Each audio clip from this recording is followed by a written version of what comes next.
기도하겠습니다. 주님, 우리는 주님의 보배 피로 구원받은 하나님의 백성임을 믿습니다. 그렇게 귀한 주님의 보혈로 구원받았사오니 나만을 위한 삶이 아닌 베풀어 주신 이웃을 돌아볼 수 있는 주님의 마음을 감동시킬 수 있는 우리의 삶이 되게 하여 주시옵소서. 고개 숙인 분들 가운데 육신의 연약함으로 힘들어하는 분도 있고 마음이 힘든 분도 있고 힘들어하는 가족들로 인해서 눈물로 기도하는 분도 있사오니 이 시간 하나님께서 말씀 중에 좌정하시사 우리의 연약함을 치료하시고 고치시고 회복시켜 주시옵소서. 우리의 마음이 이 말씀을 듣고 나서 하나님께 더 가까이 향하게 하여 주시옵소서. 예수님 귀하신 이름으로 기도합니다. 아멘. 좋으신 주님의 은혜와 평강이 예배 자리에 나오신 모든 분들과 함께 하시기를 간절히 소원합니다. 오늘 할렐루야 찬양대는 어느 때보다 정말 큰 은혜가 됐습니다. 여러 가지 이유가 있겠지만 오늘은 왠지 어디 가셨어요? 안영자 권사님 뒤에 계세요? 안영자 권사님이 정말 오랜만에 함께 찬양대에 서셔서 너무 저도 마음이 좋았고 하나님도 정말 기쁘게 찬양을 받으신 줄로 믿습니다. 우리는 민수기 말씀 계속 보고 있는데요. 민수기 말씀을 보면 광야 생활하는 동안 이스라엘 백성들이 보여주는 믿음 없는 모습, 그런 삶의 모습이 좀 참으로 부끄럽다는 생각이 듭니다. 어쩌면 이리도 믿음이 없는지, 어쩌면 이렇게 원망과 불평만 하며 사는지. 그래서 때로는 이런 생각도 들더라고요. 성경 66권 가운데 민수기 말씀은 좀 없으면 더 좋지 않을까. 그런데도 왜 하나님은 이스라엘 백성들의 이런 부끄러운 면을 가감없이 다 보여주시는 걸까요? 바로 그 모습이 우리들의 모습이기 때문입니다. 믿음의 길을 걷다 보면 때로 넘어지기도 합니다. 원치 않는 갈등이 일어날 때도 있습니다. 또 솔직히 원망이 들 때가 얼마나 많습니까? 이스라엘의 모습을 숨김없이 보여주시는 것은 비록 이렇게 힘들고 어려운 게 믿음 생활이지만 그래도 우리가 이 믿음의 길을 잘 걸어가기를 하나님이 바라시기 때문인 줄로 믿습니다. 그래서 오늘 설교의 제목은 믿음의 길 어떻게 걸어야 하나입니다. 오늘 주시는 말씀을 통해 이 믿음의 길을 승리하며 걸어가는 우리 모두가 되기를 주님의 이름으로 소원합니다. 오늘 첫 번째 본문은 미리암의 죽음을 우리에게 알려줍니다. 20장 1절 말씀입니다. 첫째 달에 이스라엘 자손 곧 온 회중이 신 광야에 이르러 백성이 가데스에 이르더니 미리암이 거기서 죽음에 거기에 장사되니라. 아멘. 미리암은 모세의 누이이지요. 비록 지난번에 아론하고 같이 모세에게 반기를 든 적이 있기도 하지만 그래도 모세에게는 가족이고 또 믿음의 동역자였습니다. 그런데 40년이란 광야 시간을 같이 걸어온 이 누나가, 믿음의 동역자가 먼저 세상을 떠난 거죠. 모세는 이 누나를 평생 잊지 못했을 겁니다. 자기가 태어나자마자 얼마 안 됐을 때 나일강에 버려졌을 때에 그 바로의 딸에게까지 가는 걸 달려가서 보면서 유모를 소개시켜 주겠다고 하면서 모세의 어머니를 소개시켜 주지 않습니까? 그 누나의 그 희생이 있었기 때문에 모세는 어머니의 젖을 먹고 뿐만 아니라 신앙의 교육을 받으면서 자랄 수 있었던 거죠. 그렇게 해준 게 누이였습니다. 이런 누이를 좋은 땅도 아닌 거친 광야에서 잃게 되었으니 모세의 마음이 얼마나 슬프고 힘들었겠습니까? 근데 오늘 두 번째 본문 민수기 20장 마지막 부분에 가서는요, 그의 형 아론까지 죽게 됨을 보게 됩니다. 불과 넉 달 사이에 모세는 미리암도 잃고 아론도 잃게 된 겁니다. 줄초상을 치른 겁니다.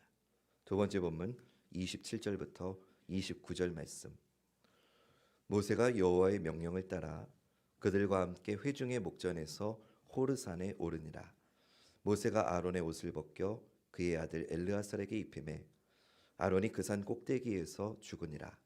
모세와 엘르아살이 산에서 내려오니 온 회중 곧 이스라엘 온 족속이 아론이 죽은 것을 보고 그를 위하여 30일 동안 애곡하였더라. 아멘. 하나님께서 모세에게 아론과 아론의 아들 엘르아살을 데리고 호르산으로 오르라고 하십니다. 그리고 그곳에서 아론은 조상에게로 돌아갈 거다라고 알려주십니다. 모세는 하나님의 말씀을 따라 산에 올라서 대제사장의 옷을 엘르아살에게 입혀주었고 하나님 말씀대로 아론은 거기서 죽음을 맞게 됩니다. 아론은 모세의 대변인 역할을 하던 사람이지요. 그런 형이 누이가 죽고 얼마 안 돼서 바로 죽은 겁니다. 미리암과 아론, 이 두 사람은 모세에게는 가장 소중한 사람입니다. 모세는 지금 너무나 큰 상실의 아픔에 빠져 있게 된 겁니다. 이 두 사람의 죽음을 겪은 모세에게 하나님 마치 이렇게 말씀하시는 것 같아요. 모세야, 누이도 죽고 너 형도 죽었는데 너 그래도 그 믿음의 길 갈 수 있겠니? 하나님 마치 이렇게 물으시는 것 같아요. 사랑하는 여러분, 이것이 광야이고요. 사실 이것이 우리의 인생이기도 합니다. 우리는 누구나 시기는 다르지만 이런 이별의 시간, 상실의 아픔을 경험합니다. 그때 하나님은 모세에게 그러셨던 것처럼 우리에게도 물어보십니다. 사랑하는 아무개야, 너 그래도 믿음의 길 걸을 수 있겠니? 사랑하는 아무개야, 너 그래도 이 믿음의 길 걸을 수 있겠니? 여러분, 이것은 하나님께서 우리에게 무엇을 물으시는 거냐? 너에게 있어서 믿음이 전부이냐 아니면 일부이냐를 물으시는 겁니다. 만약에 믿음이 우리 삶의 일부라고 한다면 이런 큰 상실의 아픔을 겪으면 우리는 멈추게 됩니다. 포기하게 됩니다. 하지만 믿음이 우리 삶의 전부라고 한다면 내 사랑하는 가족이 혹은 믿음의 동역자가 내 곁을 떠난다 해도 그 믿음의 길을 끝까지 걸어가게 되는 줄로 믿습니다. 왜냐? 우리 모두 다 하나님 앞에서 다시 만나게 된다는 것을 우리는 믿기 때문입니다. 믿음의 사람에게는 어디에서 인생을 마치느냐보다 중요한 것은 무엇을 하다가 인생을 마치느냐입니다. 모세는 미리암과 아론 이 두 죽음 사이에서 다시 일어나서 믿음의 길, 광야의 길을 걸어갑니다. 모세에게 믿음은 일부가 아니라 전부였기 때문입니다. 저와 여러분, 우리 모두에게 이 믿음이 전부되는 역사가 오늘 온전히 회복되길 주님의 이름으로 축원합니다. 그래서 끝까지 믿음의 길을 완주하는 우리 모두가 되기를 간절히 소원합니다. 다시 20장 초반으로 돌아와서 미리암이 죽었는데 모세의 이런 슬픈 마음을 아는지 모르는지 이스라엘 백성들은 이번에는 마실 물이 없다면서 또 불평합니다. 민수기 20장 2절부터 8절 말씀. 회중이 물이 없으므로 모세와 아론에게로 모여드니라. 백성이 모세와 다투어 말하여 이르되 우리 형제들이 여호와 앞에서 죽을 때에 우리도 죽었더라면 좋을 뻔하였도다. 너희가 어찌하여 여호와의 회중을 이 광야로 인도하여 우리와 우리 짐승이 다 여기서 죽게 하느냐? 너희가 어찌하여 우리를 애굽에서 나오게 하여 이 나쁜 곳으로 인도하였느냐? 이곳에는 파종할 곳이 없고 무화과도 없고 포도도 없고 석류도 없고 마실 물도 없도다. 모세와 아론이 회중 앞을 떠나 회막 문에 이르러 엎드리매 여호와의 영광이 그들에게 나타나며 여호와께서 모세에게 말씀하여 이르시되 지팡이를 가지고 내 형 아론과 함께 회중을 모으고 그들의 목전에서 너희는 반석에게 명령하여 물을 내라 하라. 내가 그 반석이 물을 내게 하여 회중과 그들의 짐승에게 마시게 할지니라. 아멘. 마실 물이 없다고 아우성치는 이스라엘의 모습, 젊은이들의 표현대로 하면 노답입니다. 답이 없습니다. 왜 자기들을 애굽에서 데리고 와서 이 험한 광야에서 이런 생고생을 시키느냐며 분노합니다. 그렇게 혼이 나고도 또다시 현실 앞에서 하나님을 잊어버립니다. 이런 백성을 이끄는 모세의 심정은 어땠을까요? 하나님은 모세에게 지팡이를 가져다가 반석의 명에서 물을 내게 하셨습니다. 그것으로 이스라엘 백성을 먹이라고 하셨습니다.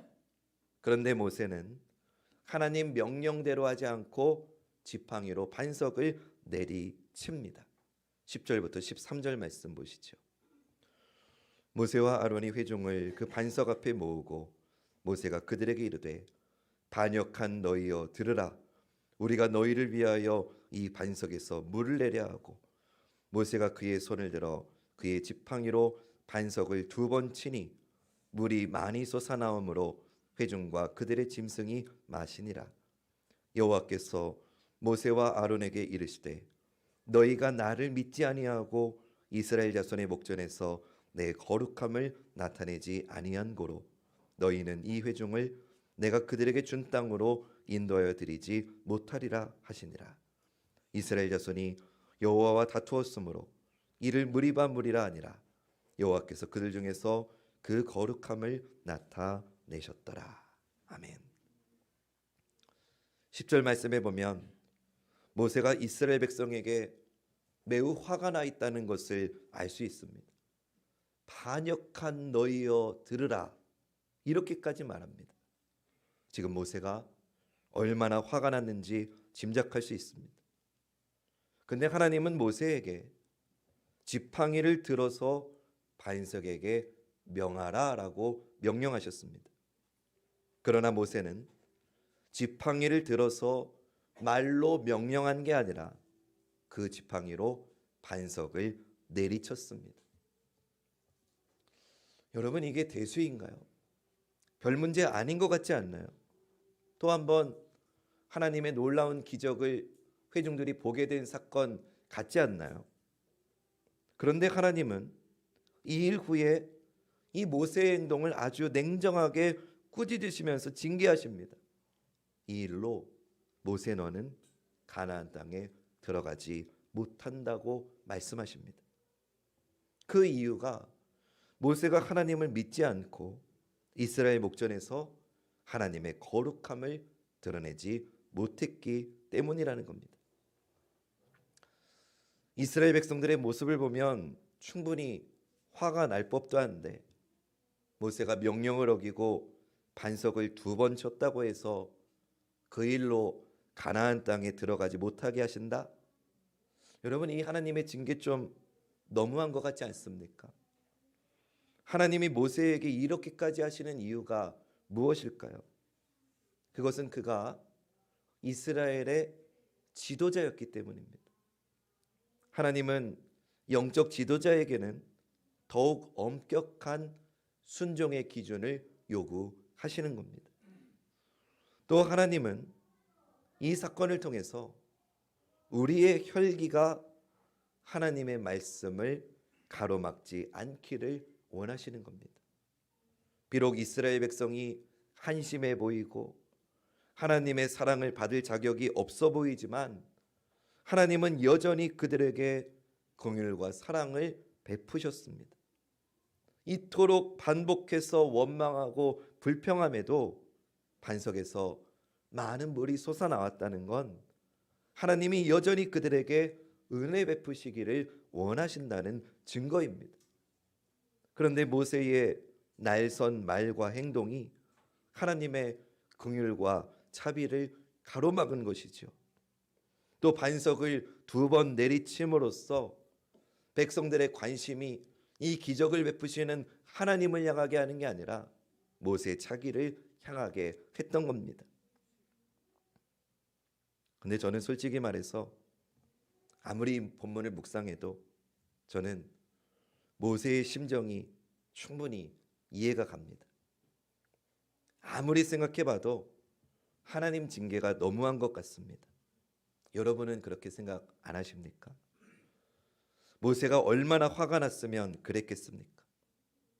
한도 끝도 없이 반복해서 원망하고 불평하는 이스라엘 백성들의 모습 지긋지긋했을 겁니다. 민수기 11장에서는 먹을 것 없다고 원망하고 13장 14장에서는 가나안 땅 정탐하고 와서 거기 가면 우리 죽는다고 믿음의 고백을 하지 못해서 결국 40년을 돌게 되고 16장에서는 고라가 반역을 일으키고 이런 일들이 모세에게 계속해서 일어나는 것을 모세는 지켜보는 겁니다.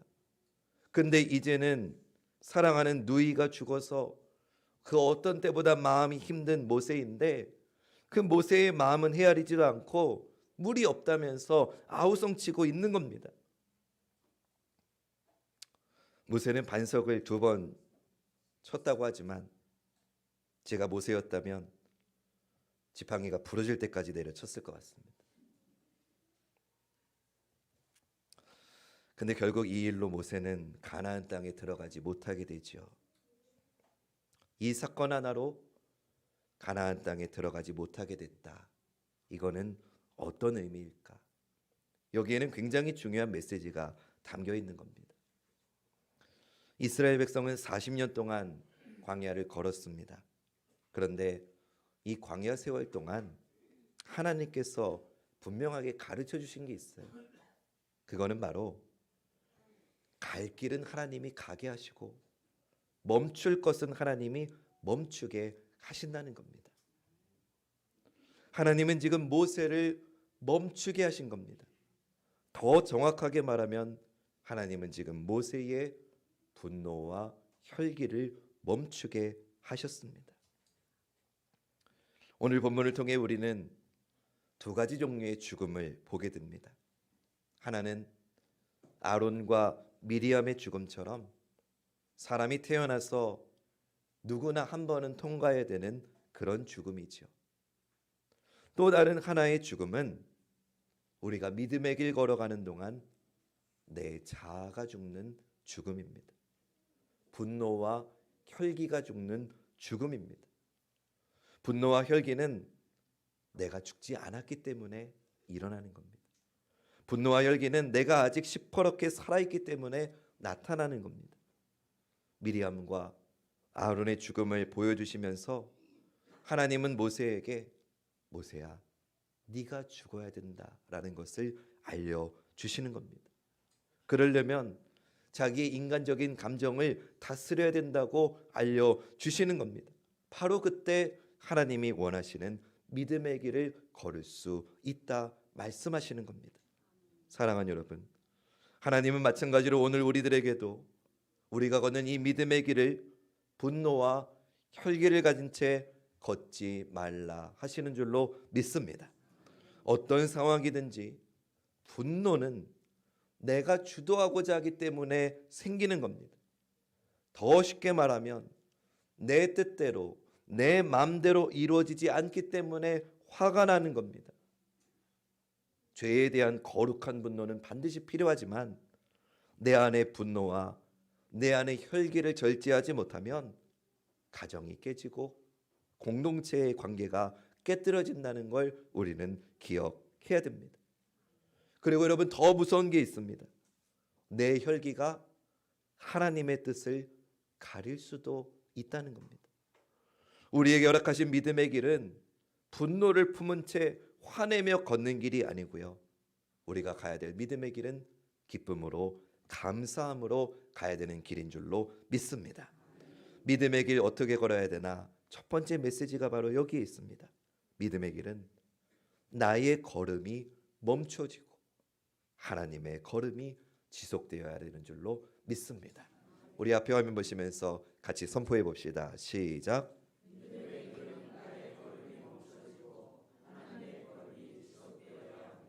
아멘. 이걸 깨닫고 나니까 하나님께서 모세를 처음 부르셨을 때 불타는 그 불이 있는데 타지 않는 떨기나무 가운데서 하나님 모세에게 처음에 이런 말씀하셨잖아요. 내 발에 신을 벗으라. 이게 무슨 뜻일까? 오늘 말씀의 맥락에 비추어 보니까 모세야, 믿음의 길은 모세 너의 걸음은 지우는 거고 나 여호와 하나님의 걸음만 새기는 거다라는 것을 하나님은 모세를 처음 부르셨을 때부터 말씀하셨던 겁니다.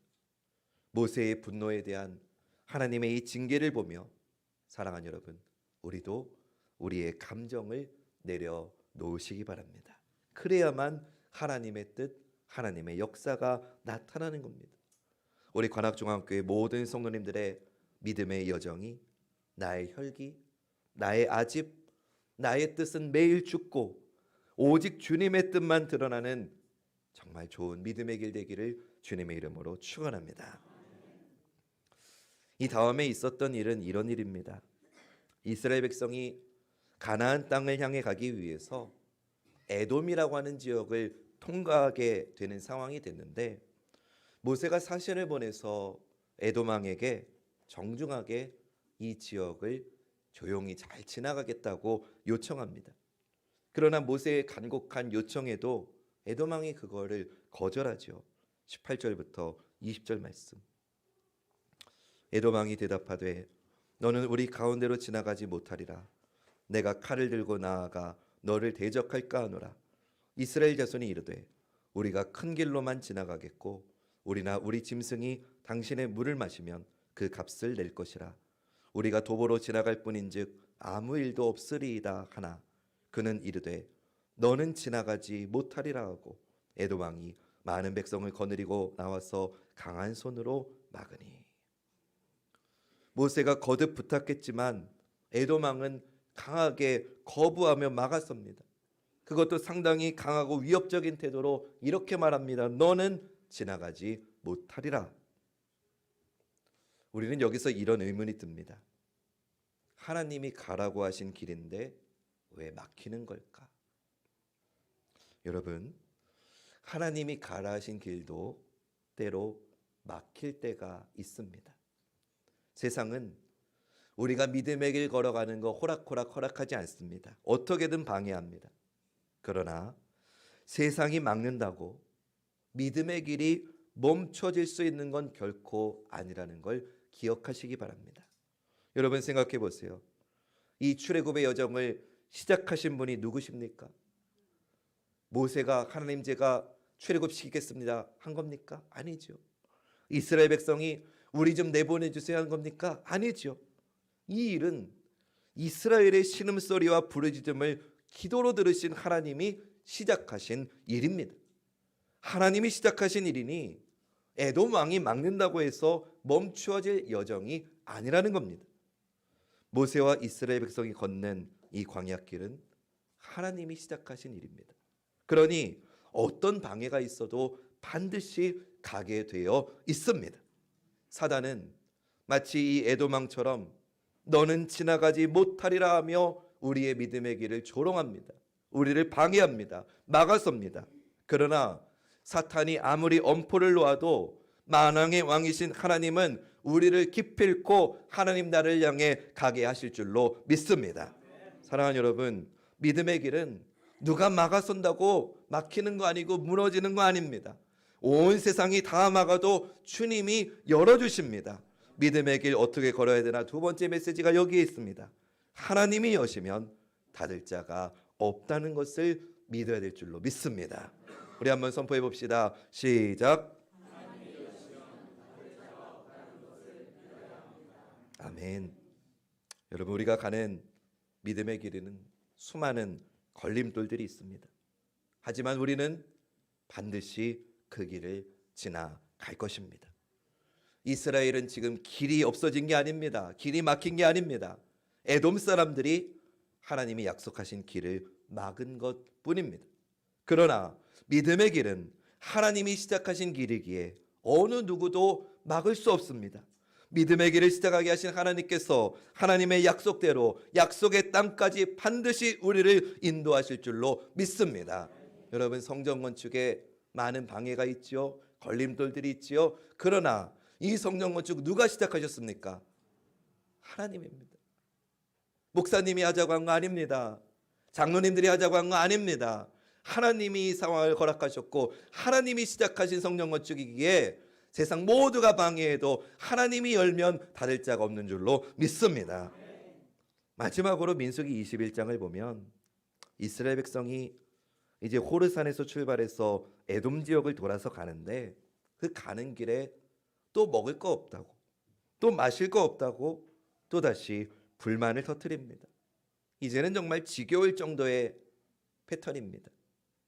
어째서 애굽에서 나와서 이 광야에서 죽게 하느냐면서 불평하자 하나님께서 그 광야에 불뱀을 보내셔서 수많은 사람들이 그 뱀에 물려서 죽게 됩니다.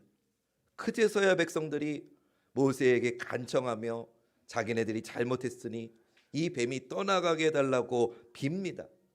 모세가 백성들을 위해서 기도하자 하나님께서 모세에게 아주 의미 있는 명령을 내리십니다. 그게 오늘 우리 세 번째 본문입니다. 민수기 21장 8절과 9절 말씀. 우리 이 말씀은 한 목소리로 읽어보겠습니다. 시작.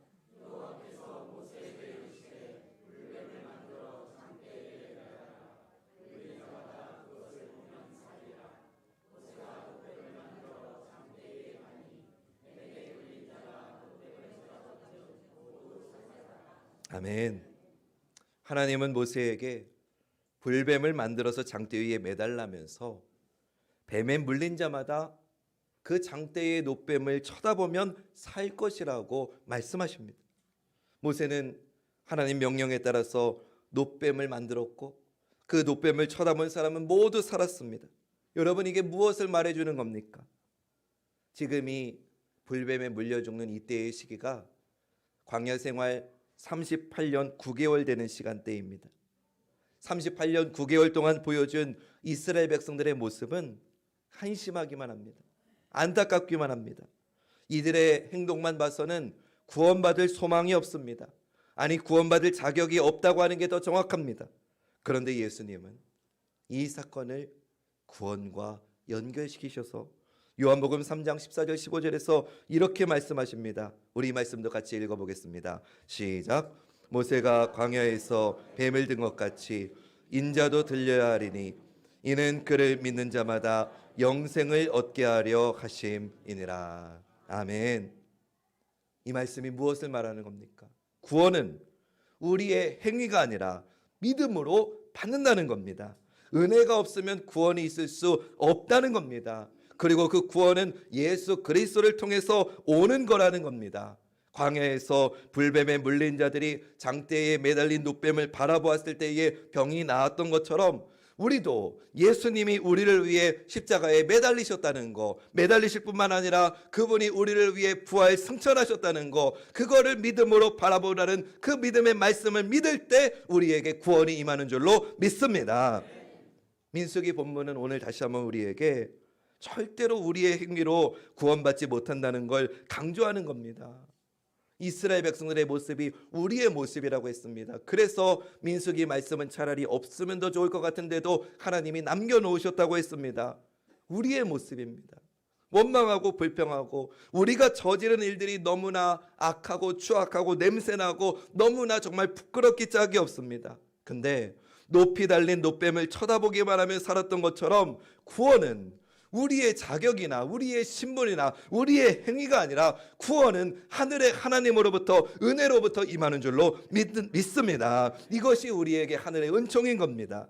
히브리서는 이거를 이렇게 말합니다. 12장 2절. 믿음의 주여 또 온전하게 하시는 이인 예수를 바라보자. 그는 그 앞에 있는 기쁨을 위하여 십자가를 참으사 부끄러움을 개의치 아니하시더니 하나님 보좌 우편에 앉으셨느니라. 아멘. 믿음의 주여 온전하게 하시는 예수를 바라보라고 합니다. 여러분, 우리 인생에 풍랑이 일 때가 있습니다.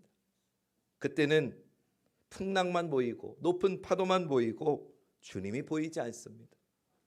문제가 터지면 그 문제만 보이고 주님이 보이지 않습니다.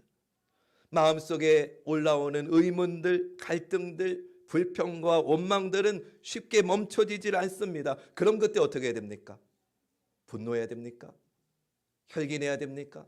싸워야 됩니까? 원망해야 됩니까? 불평해야 됩니까? 그게 아니라 그때는 우리의 시선을 믿음의 주여 온전하게 하신 예수 그리스도를 바라보라고 말씀하시는 줄로 믿습니다. 그럴 때 원망과 불평을 터뜨리던 사람도 믿음의 주여 온전하게 하시는 이 예수를 바라볼 때 감사가 나오고 평강이 임하게 되는 줄로 믿습니다. 그러니 여러분, 불평을 토하기 전에, 화내기 전에 예수님을 바라보셔야 됩니다. 그러면 우리의 생각이 바뀌고 우리의 마음이 바뀌게 되는 줄로 믿습니다. 내 관점에서 매여 있었던 문제들이 하나님의 관점에서 다시금 바라보게 될 줄로 믿습니다. 믿음의 길 어떻게 걸어야 되냐? 마지막 메시지가 바로 여기 있습니다. 언제 어디서나 예수님을 바라봐야 됩니다. 우리 고백해 봅시다. 시작. 아멘. 사랑하는 여러분, 우리는 광야라고 하는 믿음의 길을 걷고 있습니다. 세상은 우리에게 너 못 지나간다라고 떠들어댈 겁니다. 특히 사단은 우리에게 야, 네가 무슨 자격으로 믿음의 길을 걷냐? 너 벌써 잊었어? 너 그 추악한 모습 벌써 잊었어? 넌 자격이 없어. 네가 무슨 교회를 다녀? 네가 무슨 구원을 받아? 너도 양심이 있으면은 그러면 안 되지. 너 같은 게 무슨. 사단은 계속 우리에게 그렇게 말합니다. 그럼 그때 우리가 이렇게 말해야 됩니다. 사단아, 네 말이 맞다. 네 말이 100번 1000번 맞다. 나는 그렇게 연약하고 나는 그렇게 자격이 없고 나에게는 소망이 없다. 근데 하나님께서 말씀하시기를 내 자격이나 신분이나 노력으로 구원 얻는 게 아니라 예수 그리스도를 믿음으로 바라보면 구원해 주신다더라. 할렐루야.